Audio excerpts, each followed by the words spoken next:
acceso oportuno a la vacuna contra el COVID-19 es un objetivo nacional, tal como lo ha señalado el señor Presidente de la República. Para ello, en coordinación con otras entidades del sector público, la comunidad académica y el sector privado, se vienen desarrollando diversas acciones. A nivel nacional, venimos apoyando el proyecto liderado por la Universidad Peruana Cayetano Heredia y el laboratorio Farvet para que acceda a oportunidades internacionales que les permita continuar con el desarrollo de una vacuna, la cual se encuentra en la fase de pruebas en animales, alpacas.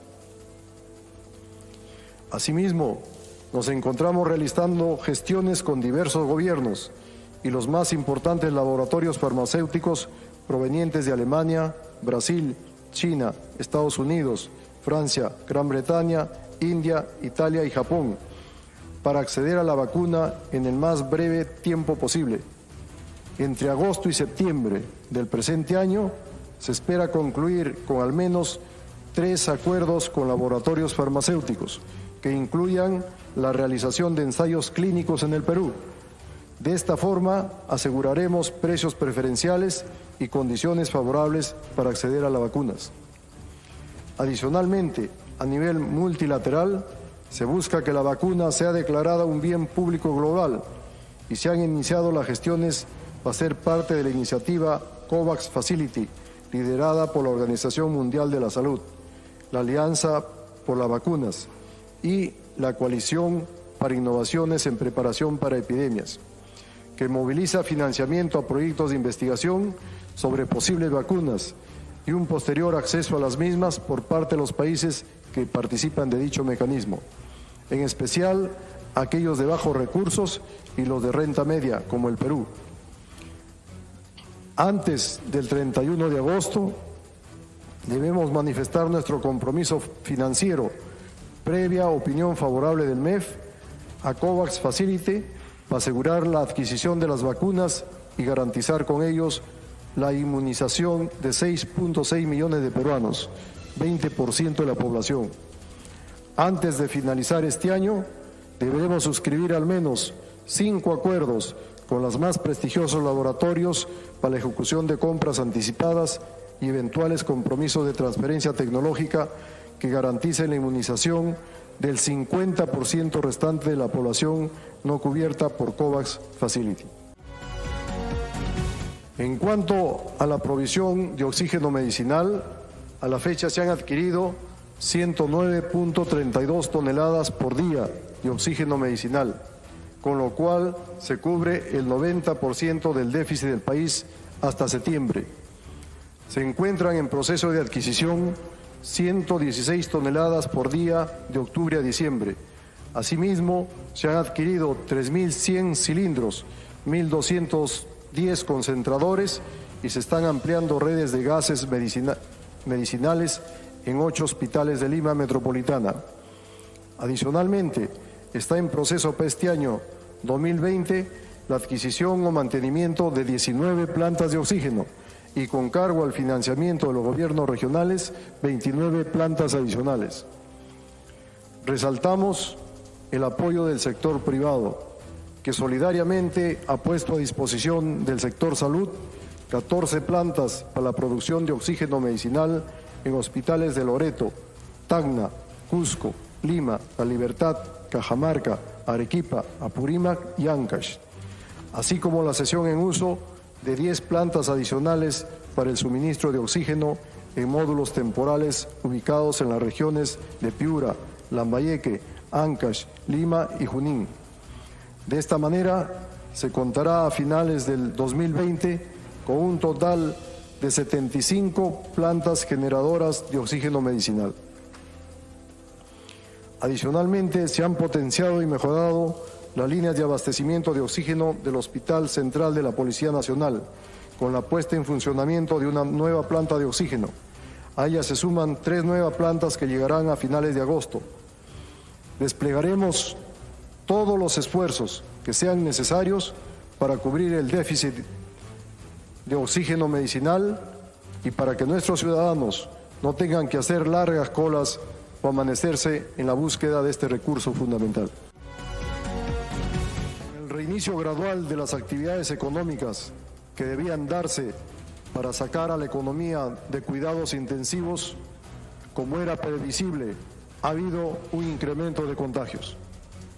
El factor social, donde la ciudadanía tiene una responsabilidad compartida de seguir alejados de los que amamos y proteger a quienes tenemos cerca, tratando de movernos lo menos posible, es la clave para evitar una mayor ola de contagios.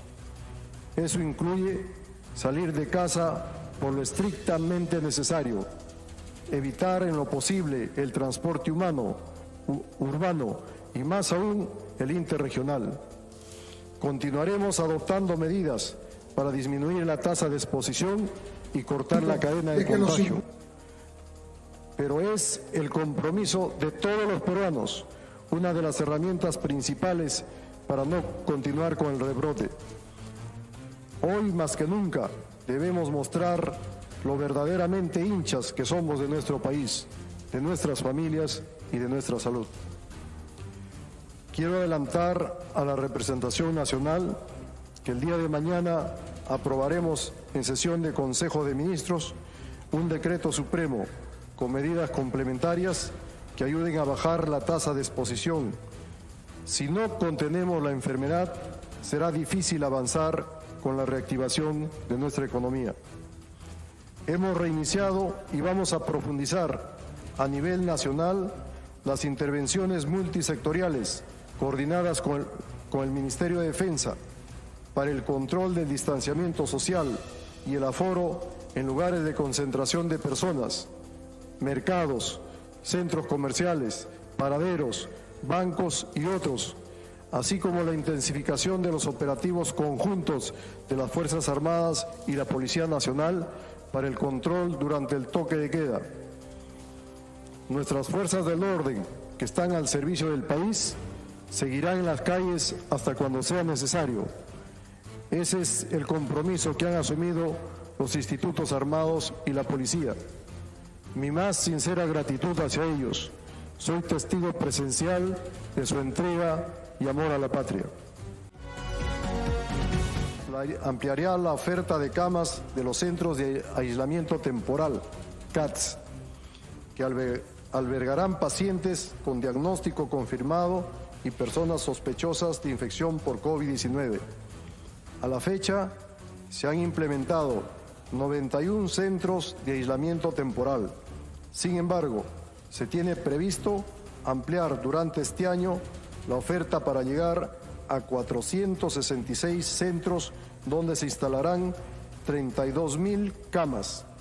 Dichos centros estarán ubicados en 44 provincias de 18 departamentos de acuerdo a la situación epidemiológica, iniciando por los departamentos del sur del país.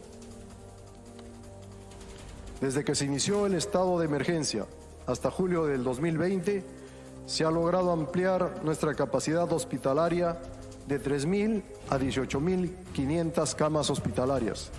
Con relación a las camas UCI, empezamos con 100 camas. A la fecha tenemos 1.600 y la proyección al 28 de julio del 2021 es de 3.000, acorde con los demás países de la región.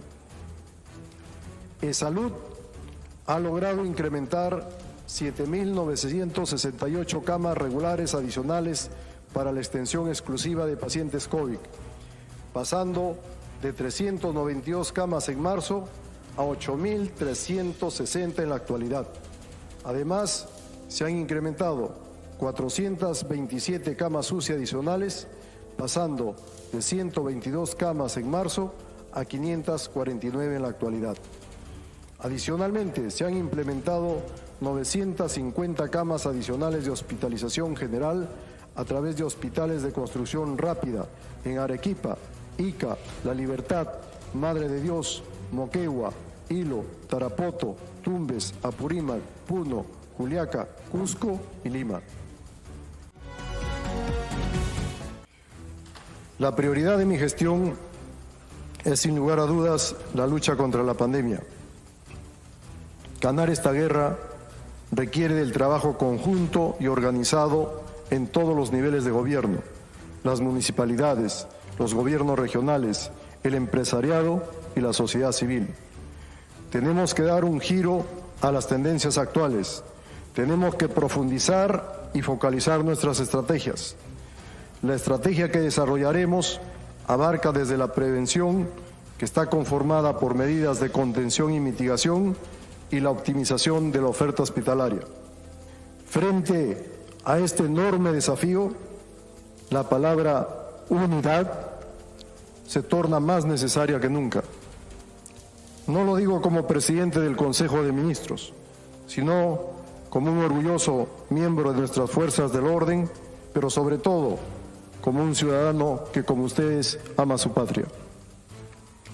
Esta pandemia ha desnudado a nuestras principales carencias, ha puesto en evidencia lo mucho que aún nos falta para convertirnos en una nación sólida, justa y desarrollada, pero al mismo tiempo ha destacado el enorme coraje de los peruanos, que pese a todo siguen luchando para salir adelante con dignidad en medio de estas circunstancias tan adversas, porque somos, ante todo, un pueblo valiente, siempre dispuesto a asumir los más grandes retos. Señor presidente, señores congresistas, conciudadanos, esta mañana deseo apelar a ese coraje y a esa entereza para reafirmar la voluntad de nuestro gobierno de adoptar todas las medidas a nuestro alcance para superar la emergencia sanitaria y económica. Por ese motivo, el énfasis de mi discurso se centrará en lo urgente y en lo inmediato, en cómo vamos a afrontar lo que resta de la pandemia y en cómo vamos a reactivar la economía, evitando que se ponga en riesgo la salud de nuestra gente. Esta mañana recurro a su ejemplo para resaltar la importancia de la unidad frente a esta crisis, para resaltar la necesidad de caminar juntos, para, al margen de nuestras legítimas y razonables diferencias, entender que si no avanzamos en la misma dirección de desprendimiento y entrega por el país, no podremos superar la emergencia. O vencemos unidos o seremos derrotados impasiblemente por este enemigo silencioso que es la pandemia. A fin de proteger a la población, estamos destinando más de 45 millones para adquirir escudos faciales de uso comunitario a ser entregados a los potenciales usuarios del servicio de transporte terrestre. En un plazo máximo de 15 días hábiles a partir de la fecha, el MTC determinará las municipalidades provinciales que realizarán la distribución de dichos escudos faciales y la cantidad a ser distribuida en cada caso. Asimismo, hemos dado instrucciones precisas para mejorar la distribución gratuita de agua potable a favor de las poblaciones más vulnerables que no cuentan con este servicio. En medio de una pandemia es mucho más angustiante y doloroso no contar con el líquido elemento. Esta medida beneficiará a 800,000 habitantes de las diferentes regiones del país. Primero, y me sigo dirigiendo a usted, señor presidente Vizcarra, a través del presidente del Congreso. Primero, hablando a nombre del partido Podemos Perú, de la bancada Podemos Perú y en el mío propio, le aseguro a usted y a toda la ciudadanía, a toda la población nacional, que Podemos Perú no hará nada en contra de la SUNEDU, no moverá un dedo para hacerle daño a la SUNEDU, protegemos a la SUNEDU. Número dos, estamos a favor de lo que sea la educación superior y todo lo que se sirva para mejorarla, para su excelencia. No vamos a hacer nada que pueda perjudicar la educación. Tiene usted la palabra del partido Podemos Perú, de la bancada y el mío propio. Ya, inclusive creo que hasta el del presidente del Congreso.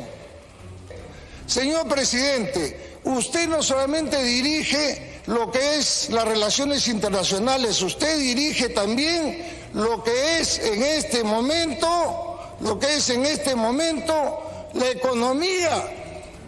La ministra de Economía no hace lo que se le ocurre, sino que usted lo aprueba. Y estamos en guerra, necesitamos una ministra de Economía no para paz, necesitamos que se ponga su pintura de guerra, como lo ha hecho Salud, que se ponga su pintura de guerra para que ella haga una economía de guerra, que es lo que estamos necesitando, y que se reconozca que en este momento el 80% de los peruanos no sabe si va a llegar al 2021 o al 2022. Sin embargo, le estamos exigiendo, pero te vas a quedar sin tu jubilación. Seguro que se la van a llevar a la tumba. Le van a poner en lugar de flores, le van a poner un cheque. Y voy a permitirme acercarme cumpliendo con todas las medidas que están para dejarles cerca lo que serían las propuestas que venimos insistiendo hace tiempo a la ministra, quien pronto esperamos verla con su pintura de guerra. Tiene la palabra el señor Renan Espinosa Rosales, portavoz del Grupo Parlamentario Somos. Presidente, el día de hoy, más que como parlamentario, quisiera traer la voz de súplica, la voz de un pedido formal de Vistalegre, la Nueva Rinconada, San Juan de Miraflores, que con sus 106 ollas comunes, a través de mi persona, le requieren, por intermedio de la presidencia, al Premier que se haga algo. Premier, usted ha demostrado que es una persona que se puede ensuciar los zapatos. Desearía poder decir lo mismo de muchas personas. Y en ese sentido, se lo solicito, porque he tomado un compromiso con esos peruanos, con esos limeños. Vaya usted, señor Premier, o disponga que vaya alguien, pero no deje a esos hermanos peruanos que están haciendo ollas comunes para poder saciar el hambre, porque la economía ya no les dio. No me voy a cansar de decirlo, por intermedio de la presidencia y de la manera más propositiva que se puede tener. He escuchado en el mensaje que se va a apoyar al microempresario, pero en el acápite finalmente decían, y ya se vio con el FAEMIPE y con el Reactiva Perú. Hace menos de 10 días le dije que eso no había sucedido. ¡Ay, que sí han llegado! Pero la gran parte no llegó. Y si me dicen que llegó a todo microempresario, pues entonces los invito a que me acompañen a Gamarra para poder saber si es que llegó o no. Entiendo que la ministra de Economía está propiciando las mesas de diálogo respectivas. Auguramos de que terminen en un buen puerto. Es importante rescatar que Somos Perú está dispuesto a escuchar propuestas técnicas y viables que complementen el trabajo que viene haciendo este Congreso respecto de la ONP. Somos Perú no se va a poner de lado. Somos Perú quiere tratar el tema. Estará en manos también del Ejecutivo ver si lo tratamos de manera conjunta o simplemente dejamos que salga la legislación pertinente. Señor presidente, la Universidad Nacional San Luis Gonzaga de Ica es una de las 2 universidades nacionales no licenciadas. Muchas gracias, congresista. A continuación, congresista Orestes Sánchez Luis, por el plazo de 2 minutos.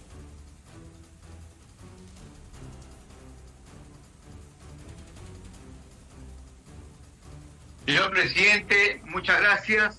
Por su intermedio, saludar a la representación nacional, al señor Premier y también a los señores ministros. Desde Podemos Perú, propongo, señor, la convocatoria de todos los sectores a un acuerdo nacional de carácter urgente ante los problemas que aquejan nuestro país. En materia de salud, dijo en su mensaje usted, señor Premier, de que tenía que invertir 45 millones en máscaras y escudos faciales, que realmente creo que es un error. Debe invertir en elementos de prevención, kits para el COVID-19, donde está interviniéndose con la ivermectina, la citromicina, vitamina D, entre otros, y distribuirlos gratuitamente a todos los peruanos. Y también debemos apoyar a nuestros científicos peruanos que están desarrollando la vacuna contra el COVID-19.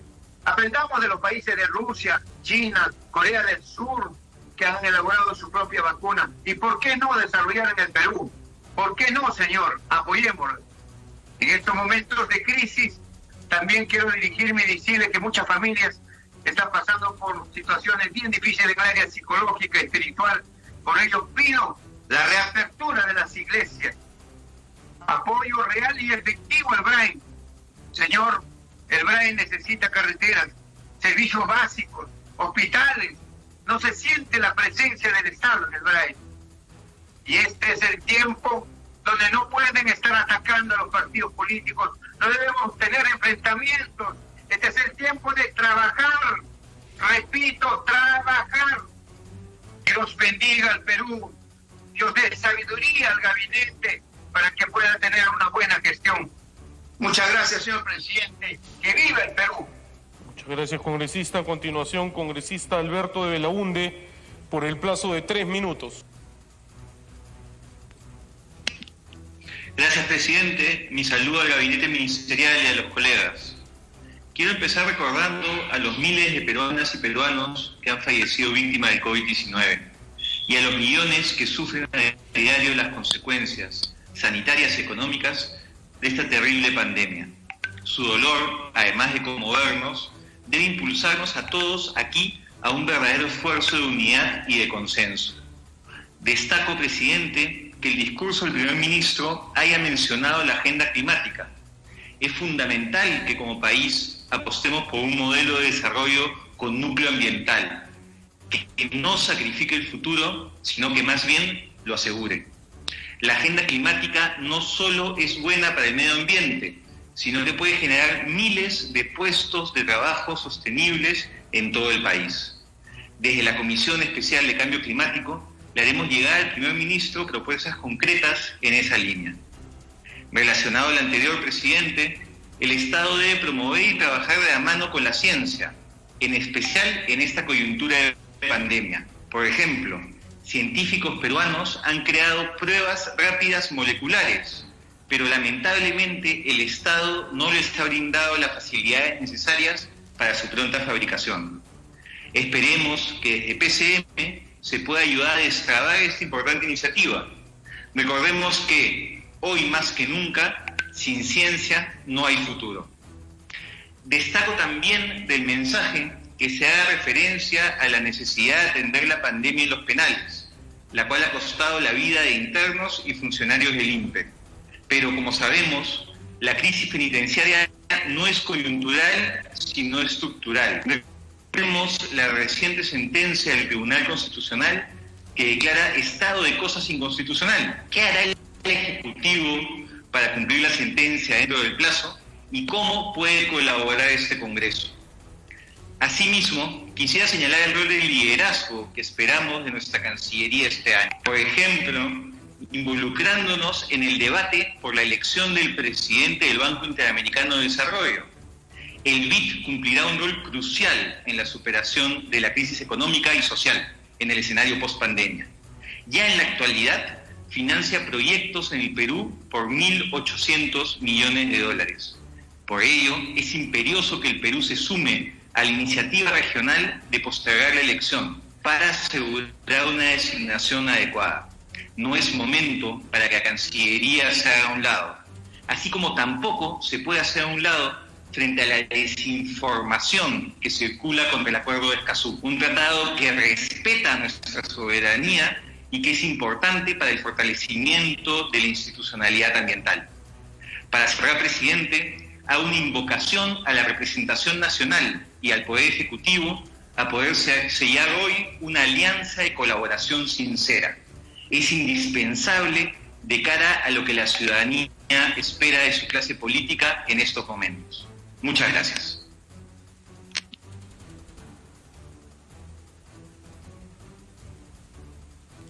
Muchas gracias, congresista. Tiene la palabra el congresista Chagua Payano. 2 minutos.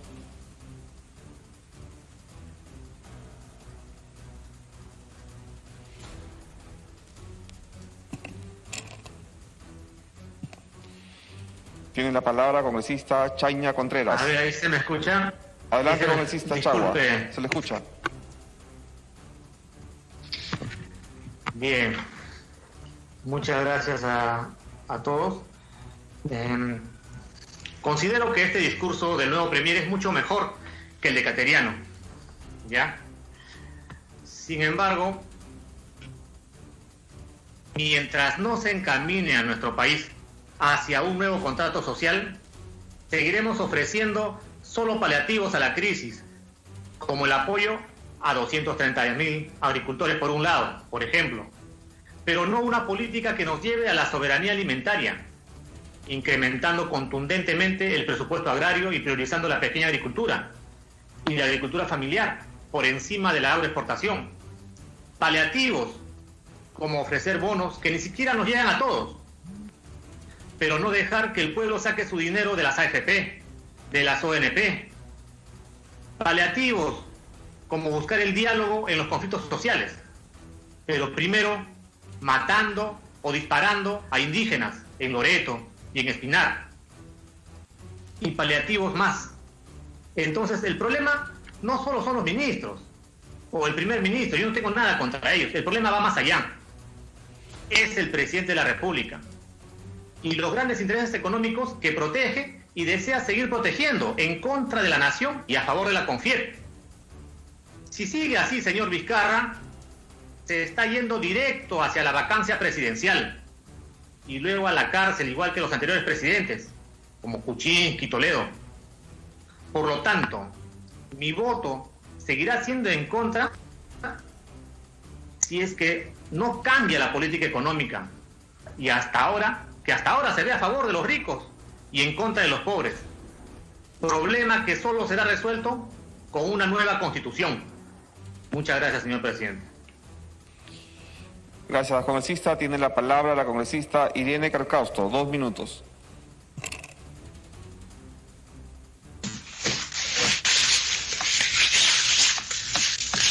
Gracias, presidente. Por su intermedio, saludo al Premier, a los ministros, así como a mis colegas de la representación nacional. Presidente, el pueblo peruano, a través de su voto, nos ha elegido para defenderlo, porque el pueblo peruano, con su esfuerzo diario, mantienen las planillas de todos los que estamos en este recinto. Es por eso que el pueblo tiene que ser primero y debe ser siempre prioridad para el Estado. Nosotros nos debemos a ellos.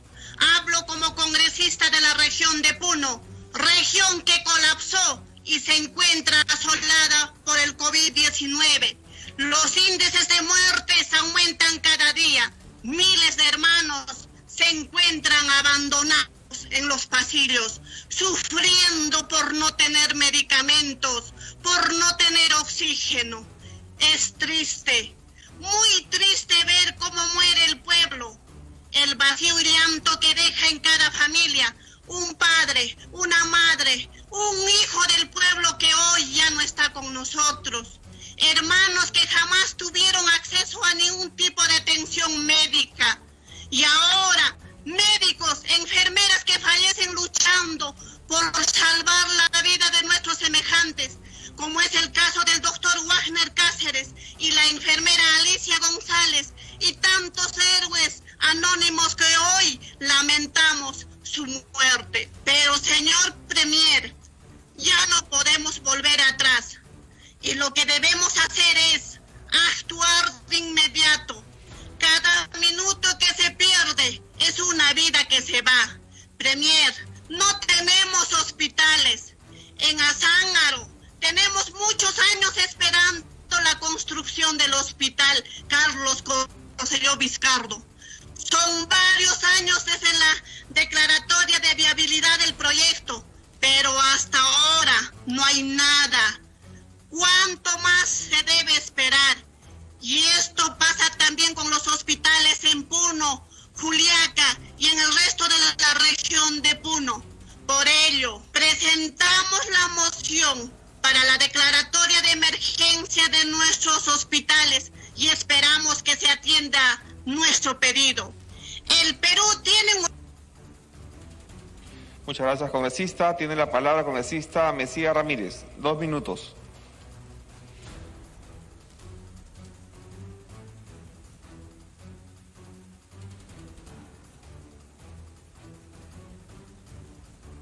Porque me ha cedido parte de su tiempo el vocero de mi bancada. En primer lugar, quisiera agradecer la presencia del Consejo de Ministros en esta sesión para dar cuentas ante el Congreso de la República sobre su gestión de gobierno. Quisiera, sin embargo, señalar algunas cosas que las planteo como dudas. En primer lugar, la publicación del decreto de urgencia 090 de 2020, el 3 de agosto, en virtud del cual los internistas, o sea, aquellos médicos que recién se reciben, que van a hacer sus prácticas, se les está poniendo en la línea de mira, la primera línea contra la pandemia, a muchachos que recién salen de la universidad y a los cuales se les paga nada más que la irrisoria suma de 930 soles. Y la pregunta que yo me haría es, ¿cuánto personal médico se encuentra realizando labores administrativas en el Ministerio de Salud? El primer ministro también ha hablado aquí de que es necesario la unión para poder llegar a un buen entendimiento y salir de la crisis en que nos encontramos. Pero hay que tener en cuenta que no hay unión sin tolerancia y sin respeto a este Parlamento y a la natural libertad que tenemos para establecer diferencias en materia económica y reforma política. El ministro ha dicho que se ha adquirido 100.932 toneladas por día de oxígeno, con lo cual se cubre el 90% del déficit. ¿Y qué pasa con ese 10% de la población que se queda sin oxígeno? Es la primera pregunta.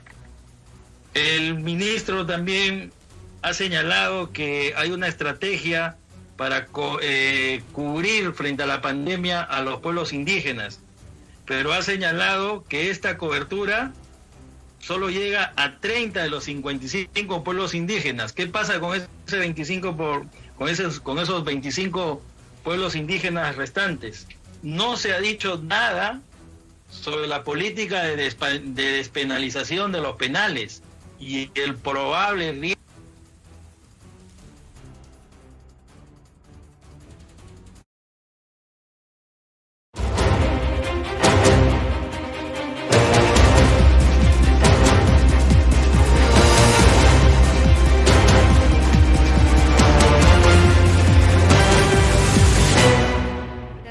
De 96% es más concentrado, pero es menos efectivo para la higiene y la antisepsia de las manos.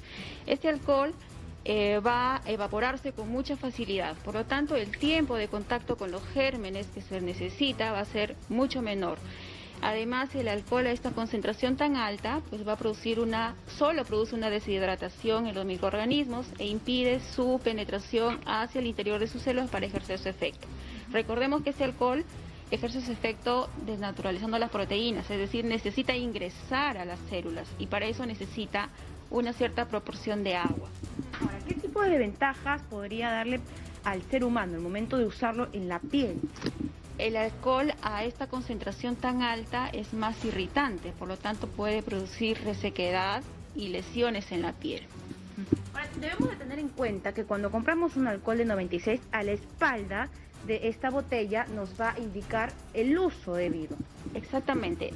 Si nos fijamos en el rotulado del alcohol de 96, nos dice claramente es un excelente solvente o disolvente y que se utiliza en la fabricación de diferentes productos. Es decir, no está indicado para su uso sobre la piel para tener el efecto antiséptico o la higiene de las manos. ¿Qué tipo de alcohol recomienda a la población usar en todo caso? El alcohol en solución, que esté dentro del rango de la concentración recomendada, que es del 60 al 80%. Aquí tenemos un alcohol al 70%, que es la concentración más óptima para ejercer el efecto antiséptico. Puede estar en solución o también podemos encontrar en el mercado en gel, siempre que la concentración esté en el rango recomendado, de 60 a 80%. Ahora, si nosotros vemos el rotulado también del alcohol medicinal de 70 grados, también podemos ver su uso debido. Exactamente. Cuando el alcohol está en esta concentración, ya sea en solución o en gel, nos va a decir, por ejemplo, su uso es como antiséptico en la piel intacta. Es decir, que lo podemos aplicar con seguridad de que va a ejercer el efecto, ¿no?, esperado de, en este caso, inhibir el crecimiento, ¿no?, de los microorganismos. Algo importante que tenemos que tener presente, estos productos son una alternativa al lavado de las manos con agua y jabón. Recordemos que la principal medida es precisamente lavarse las manos con agua y jabón por al menos 20 segundos para evitar la propagación de infecciones y prevenir en este caso enfermedades como la COVID-19. Pero felizmente Arequipa tiene buena cantidad de recuperados. Y es mentira cuando dicen que Arequipa tiene la más alta tasa de mortalidad. Mentira, yuyas. Lima tiene más tasa de muertes y otras regiones. Sin embargo, nosotros seguiremos trabajando. Actualmente ya estamos trabajando en bases. Estamos elaborando ivermectina. Hemos traído ivermectina. Nuestra meta es producir 1 millón y están trabajando noche y día. Hospital Goyeneche, Irén Sur, químicos farmacéuticos arequipeños, estudiantes de los últimos años de las universidades que están apoyando. Es más, hemos pedido al Congreso de la República para que nos hagan el favor de que se pueda utilizar de manera formal el dióxido de cloro. Hasta el momento no hay una respuesta. Ya Bolivia lo ha aprobado. El Perú, ¿qué está esperando? Hay muchas familias que lo están consumiendo de manera informal y no sabemos cómo lo consumen. ¿Por qué no pueden consumirlo? ¿Y cómo se consume la Coca-Cola, que es más tóxica que este dióxido de cloro? Porque es una transnacional que tiene mucho poder. Habría que preguntarse ese tema, habría que preguntar al Congreso y al presidente de la República.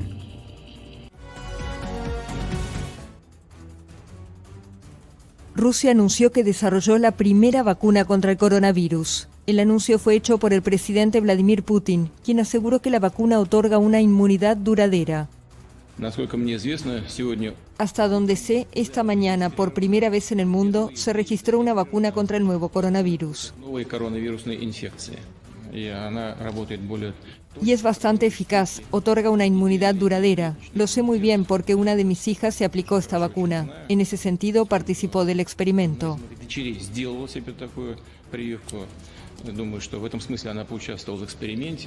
La vacuna fue bautizada Sputnik V en homenaje al satélite soviético, según indicó el Fondo Soberano implicado en su creación. El fondo añadió que el inicio de la producción industrial está previsto para septiembre y que más de 1.000 millones de dosis ya fueron encargadas por 20 países extranjeros.